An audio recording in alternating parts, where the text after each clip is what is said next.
आज आवळ्याचा मोरावळा बनवित आहे. त्याच्यासाठी साहित्य बघा काय काय लागतंय.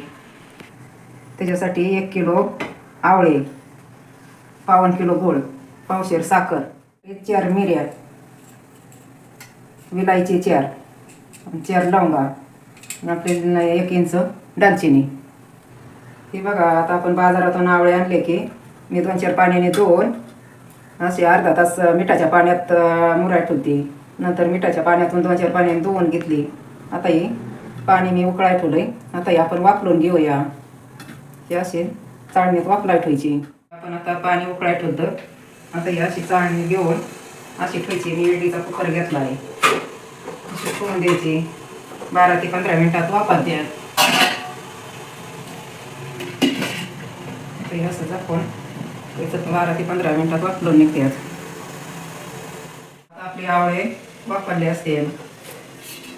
आता हे कसे समजायचं वापरलेले की बघा, हे असं सुरी घेऊन बघायचं किंवा कसे वापरल्यात. हे असं सेपरेट हे झाले ना की वापरले म्हणून समजायचं. आपले कसे वापरल्यात आवळे. आता बंद करायचा गॅस. असे वापरल्यात ना. आता आपले थंड हवा झाल्यावर मग असे फोडून घ्यायचे. आता मी थंड करायला होते. सुती नॅपकिनवर असे आवळे काढून घेतल्यात. आता असे थंड होतावर ठेवायची. कोमट झाली की मग अशी सोलून घ्यायची. अशा पाकळ्या काढून घ्यायच्या त्याच्या. आता लगेच पाकळ्या निघतात. अशा पाकळ्या त्याच्या सुट्ट्या करून घ्यायच्या.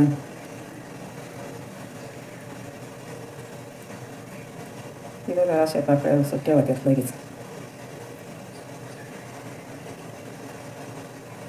तुम्ही बी एकदा असं करून बघा.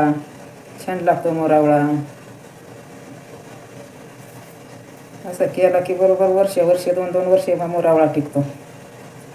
तुम्ही एकदा असं करून बघा. बिया काढून झाल्या. अशा सगळ्या बिया काढून घ्यायच्या. असं केलं की लगेचच त्याच्या पाकळ्या मोकळ्या होत्यात. हे अशी बी काढून घ्यायची. अशा पाकळ्या मोकळ्या करायच्या. आता आपण कढई ठेवायची गॅसवर. बघा आता आपण गॅसवर कढई ठेवायची. त्याच्यात 1 चमचा तूप टाकायचं. असं 1 चमचा तूप टाकून घ्यायचं.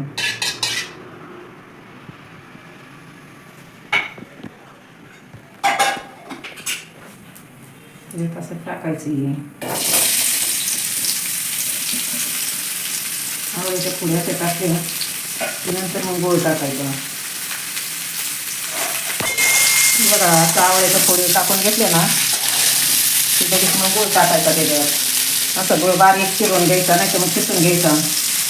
अशा मोठ्या मोठ्या तुकडा आलं नाही पाहिजे असं टाकायचं त्याच्यात गूळ.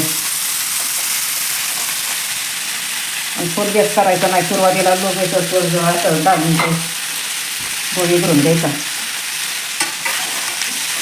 लगेच फुल गॅस करायचाच नाही. साखर टाकली ना जरा की मग पाकाला चपाती येते चांगली. अशी साखर बी टाकायची. मी आता 1 किलो गूळ घेतला आहे. पावशेर साखर घेतली. असं लो गॅसवरच असं हलवायचं सुरुवातीला.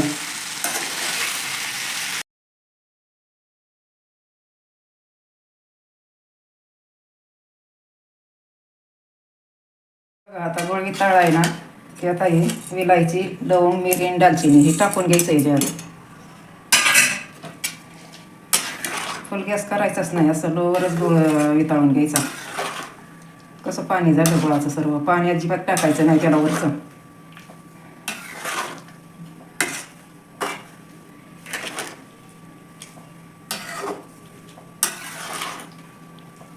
आता कसं कलर बदलत चाललाय आवळ्याचा.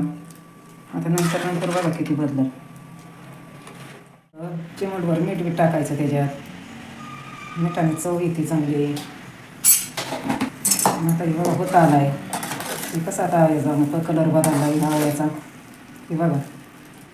आता हे कसं समजायचं. हे असं खेचतं जर शेवटचा थेंब तार कशी आलेली समजायची. बाबा कशी खेचून घेते. आता आपला पाक असा बघायचा. नंतर असं ताटावर घ्यायचं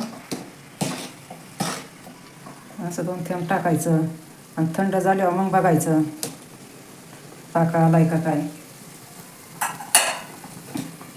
आता आपला पाक होत आलाय. हे बघा, हे असं पूर्ण थंड होऊन द्यायचं आणि मग असं बघायचं तार आले का काय. जरा कच्ची आहे तार, 2 मिनटं होऊन द्यायचं. आणि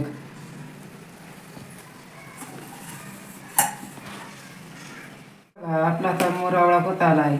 आता असं चेक करायचं, 2 मिनटं असं थंड करायला ठेवायचं पाक आणि मग तार आले का काय बघायचं. असं थंड होऊन द्यायचं, मग बघायचं. बारीक गॅस करायचा, फुल गॅस करायला ठेवायचा नाही. जरा थंड झालं की कळतंय तार आली का काय. ही बघा आता आपली कशी तार आली. अशी तार आली की पाक झाला म्हणून समजायचं. दिसतच असेल तुम्हाला तार ना. हे बघा, जास्त पुढं नाही जाऊन द्यायचं, अशी तार येऊन द्यायची. बघा कशी तार आली. आता गॅस बंद करायचा आणि असंच झाकून ठेवायचा. आता असं संध्याकाळपर्यंत नाही तर सकाळपर्यंत झाकून ठेवायचा. मग सकाळी बरणी एका काढून ठेवायचा. पाण्याचा हात लागला नाही पाहिजे त्याला अजिबात. बरणी चांगली निर्मळ करायची. आपला मोरावळा आता तयार झाला आहे. आता तुम्हाला बी आवडला तर तुम्ही बी असंच करून बघा. माझा व्हिडिओ आवडला तर लाईक करा, शेअर करा, सबस्क्राईब करा.